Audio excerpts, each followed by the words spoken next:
Retrouve Mohamed maintenant. Bonjour Mohamed. Oui, bonjour Brigitte, bonjour Philippe, Oui, bonjour Mohamed. aux auditrices et aux auditeurs. Voilà, je suis entre Farah et Emma.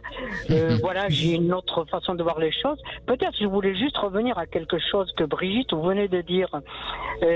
C'est plus intéressant de vivre matériellement à deux.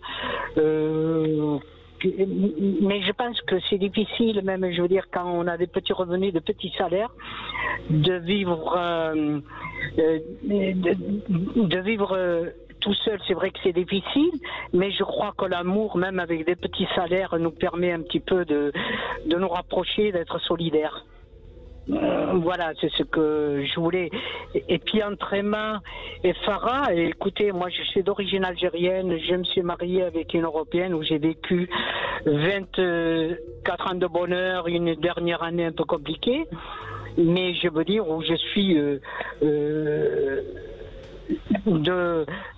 d'origine algérienne mais athée. Je me suis mariée à l'église. Dans ma famille, on a un peu de tout, des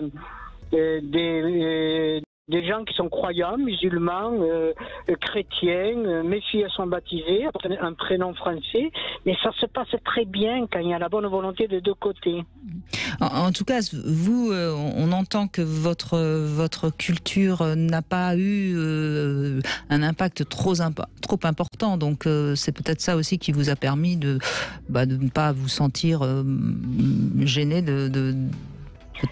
Oui, puis je crois... Parce que c'est intéressant ce que vous dites, hein, oui. Mohamed. Le choix des prénoms des enfants, ça peut être prise de tête justement dans des mariages mixtes.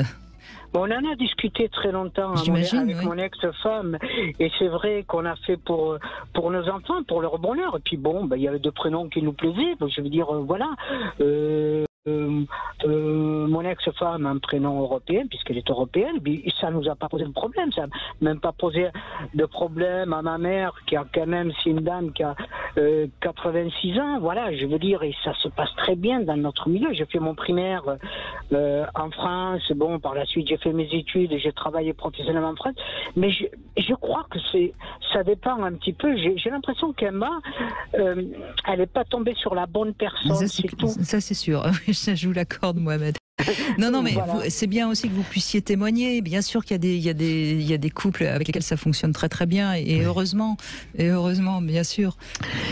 Dans mon entourage, j'ai rencontré énormément, excusez-moi, j'ai rencontré énormément, je suis dans le milieu sportif, je veux dire, des couples mixtes, j'en vois tous les jours, et ça se passe à merveille. Je veux dire, après, c'est vrai que le divorce, à l'heure actuelle, c'est un petit peu...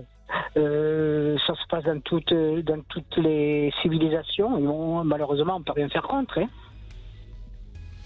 Oui, Mohamed, moi, vous m'impressionnez par la liberté que vous avez, qui est certainement... ce que ça m'évoque, en tout cas, est-ce que ce n'est pas transgénérationnel? C'est-à-dire que vous dites, on est quand même dans une famille dans laquelle il y en a qui sont croyants, il y en a qui ne sont pas, il y en a qui sont d'une religion, d'une autre, de cultures différentes, et on voit un brassage dans lequel tous s'acceptent. Ça ne peut pas venir en une seule génération. C'est-à-dire que vous devez avoir, et vous le dites, peut-être des parents qui, de tradition arabo-musulmane, sont déjà assez ouverts à ce que d'autres valeurs que les leurs puissent être acceptées. Mais est-ce que c'est pas encore à une autre génération que les parents, vos grands-parents par exemple, étaient déjà assez ouverts? Parce que ça ne peut pas se faire aussi rapidement que ça. Par expérience, je vois énormément de gens qui sont englués dans des histoires terribles.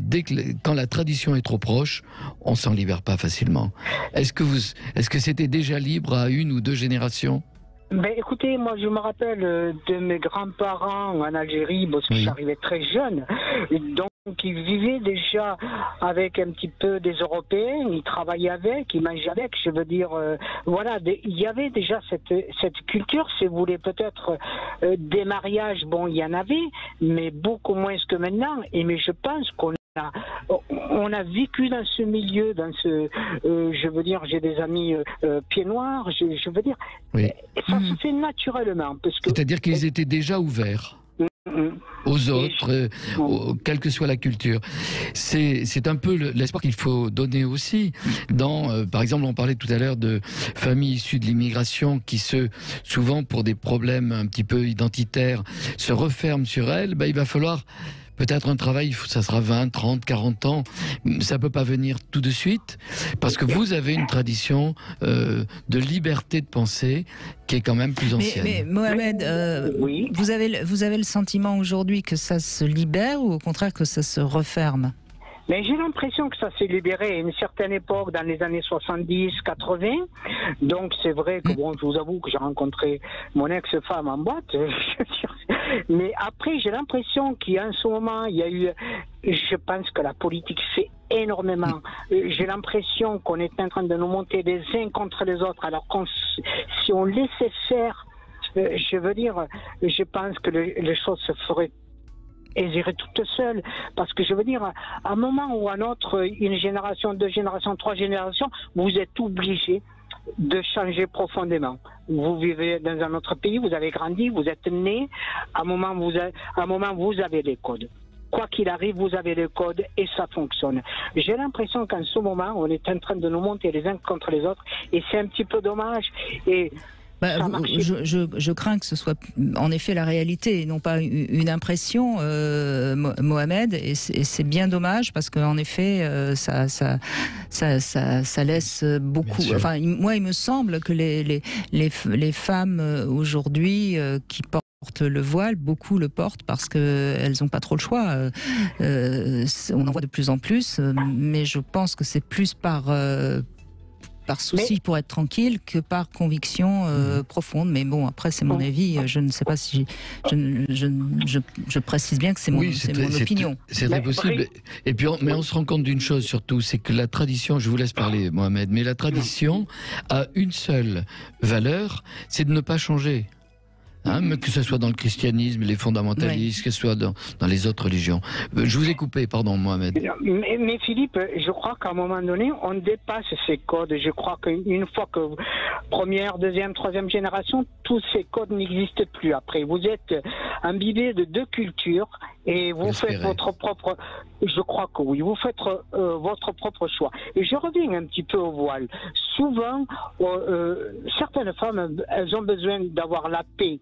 C'est ça, oui. Et chez elles et à l'extérieur. Donc elles s'imposent un voile. Et souvent quand vous discutez avec elles, elles sont pas aussi religieuses que ce qu'on croit. Je crois qu'il y a les femmes qui sont politisées, vous avez les femmes qui veulent un petit peu avoir la paix parce que à l'extérieur ou chez elles, mais elles sont, au fond, elles sont très libérées. Je crois que il faut pas, dès qu'on voit une femme dans la rue avec un voile, lui mettre une étiquette. Je crois que c'est un peu dommage. Vous voulez dire qu'elle a le voile, mais qu'en dessous elle a le string?